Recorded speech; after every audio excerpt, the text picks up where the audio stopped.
সর্বোচ্চ সংখ্যক ভোট পেয়ে 2006 কার্যকালের জন্য বাংলাদেশ ইসলামী ছাত্র শিবিরের কেন্দ্রীয় সভাপতি নির্বাচিত হয়েছেন ভাই শফিকুল ইসলাম মাসউদ।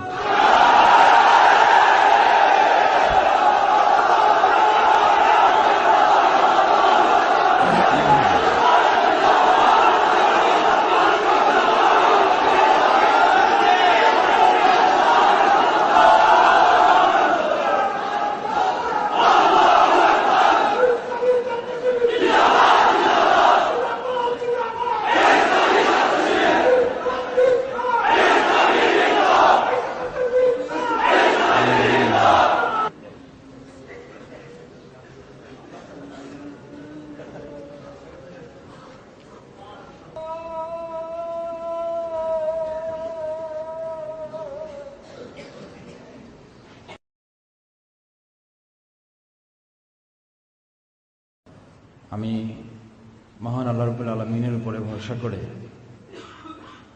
2006 সালের ইসলামী ছাত্র শিবিরের সেক্রেটারি জেনারেল হিসেবে যিনি আমাদের মাঝে দায়িত্ব পালন করবেন তিনি হচ্ছেন আমাদের সকলের একান্ত প্রিয় ভাই মোহাম্মদ জাহিদুর রহমান।